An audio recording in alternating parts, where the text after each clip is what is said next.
রুটি অথবা পরোটা যেটার সাথেই খান না কেন, আজকের রেসিপিটা কিন্তু অসাধারণ। আসসালামু আলাইকুম। আজকে আমি আপনাদের সাথে শেয়ার করব সকালের নাস্তায় রুটি অথবা পরোটা দিয়ে খাওয়া যায় এরকম একটা সবজি। তো আমি আজকে আপনাদের সাথে শেয়ার করব আলু মটরের ডাল রেসিপি। তো এই সবজিটা কিন্তু সকালের নাস্তায় রুটি পরোটা দিয়ে খেতে অসাধারণ লাগে। আশা করি ভিডিও শুরু থেকে শেষ পর্যন্ত থাকবেন। তো আজকে আলু মটরের ডাল রান্না করার জন্য আমি আগে থেকে আলু সিদ্ধ করে নিছি, আর এখানে আছে মটরশুঁটি। এটা আমি গরম পানিতে সিদ্ধ করে নিব, একদম ফুল সিদ্ধ করে নিব। আর এটা সিদ্ধ হইতে হইতে আমি এই ফাঁকে আলুগুলাকে ভেঙে নিব।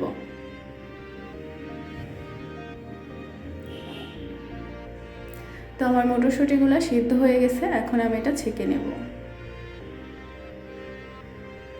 তা এখন চলে যাব চুলায়, কড়াইতে পরিমাণ মতো তেল দিয়ে দিলাম, আর এখন দিয়ে দেবো এখানে পেঁয়াজ।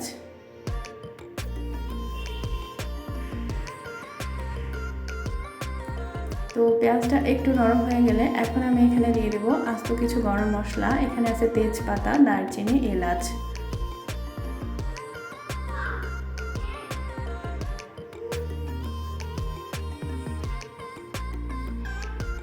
তো এটা একটু ভাজা ভাজা হয়ে গেলে এখন আমি এখানে অ্যাড করব পাকা টমেটো আর কাঁচামরিচ। আর এই পাকা টমেটোটা কিন্তু অবশ্যই ইউজ করতে হবে, তাহলে আলু মটরের টেস্টটা আরও ভালো লাগে খেতে। তো এখন আমি সামান্য একটু পানি দিয়ে দিলাম মশলাটা বোনার জন্য, আর এখানে আদা রসুনের পেস্ট দিয়ে দিলাম, আর দিয়ে দিলাম ধনিয়ার গুঁড়া, জিরার গুঁড়া, হলুদের গুঁড়া, মরিচের গুঁড়া, স্বাদ মতো লবণ। তো এগুলো আপনারা আপনাদের পরিমাণ মতো দিবেন, যে পরিমাণ রান্না করবেন সেই পরিমাণ মতো। তো আমি এখানে পরিমাণটা বললাম না। তো মশলাটা ভালো মতো কষানো হয়ে গেলে আমি এখানে দিয়ে দেবো আগে মটরশুঁটিগুলো। এখন আমি এখানে দিয়ে দেবো ভেঙে রাখা আলুগুলো।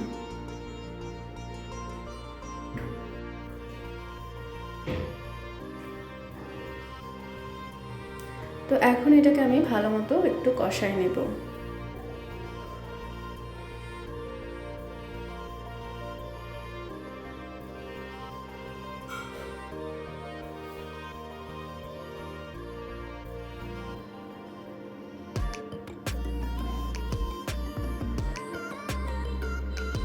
তো কষানো হয়ে গেলে এখন আমি এখানে পানি অ্যাড করে দেব। তো পানির পরিমাণ আমি এখানে একটু বেশি দেব, কারণ আলুটা কিন্তু রান্না হওয়ার পরে ঝোলটা টেনে নেয়, এই জন্য আমি এখানে একটু পানির পরিমাণটা বেশি দেব। আর যেহেতু এটা আলু মটরের ডাল, তো একটু ডালের মতো করে এটা রান্না করব, ঝোলের পরিমাণটা যেন থাকে।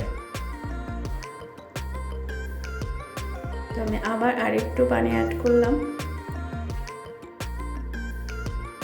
এখন এটা 10 থেকে 15 মিনিটের মতো রান্না করলে পানিটা একটু যখন গায়ে গায়ে টেনে আসবে তখন আমি এটা নামাই ফেলবো।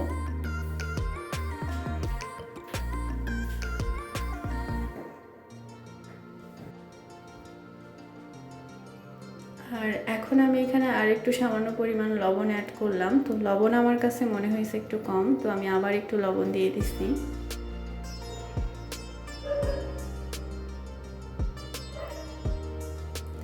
আর এখন আমি এখানে দিয়ে দিলাম ম্যাগি মশলা। তো এটা দিলে ডালটা খেতে কিন্তু আরও অনেক মজা লাগে। আর সবার লাস্টে অ্যাড করে দিলাম আমি এখানে ধনিয়া পাতা।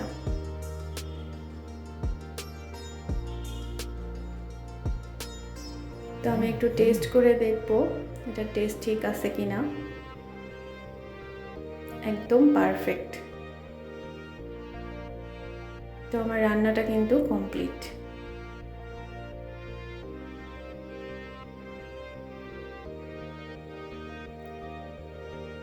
আর ঝোলটা কিন্তু দেখতেই পাচ্ছেন একটু গাঢ় হয়ে গেছে।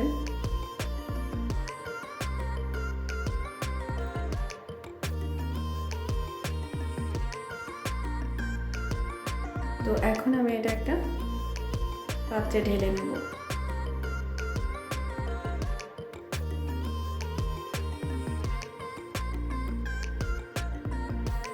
আর সবার লাস্টে এখানে যেটা আমি অ্যাড করব সেটা হচ্ছে এখানে আমি পেঁয়াজ, শুকনা মরিচ ভেজে এই ফোড়নটা আমি এখানে দিব। আর এটা দিলে কিন্তু এটার টেস্ট আরও বেড়ে যায়।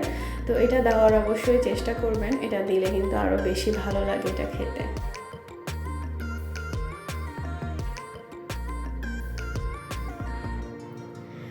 তো আজকে আশা করি আমার ভিডিও আপনাদের কাছে ভালো লাগছে, আর আমার ভিডিও যদি আপনাদের কাছে ভালো লাগে অবশ্যই লাইক কমেন্ট শেয়ার করবেন আর সাবস্ক্রাইব করে পাশে থাকবেন। আল্লাহ হাফেজ।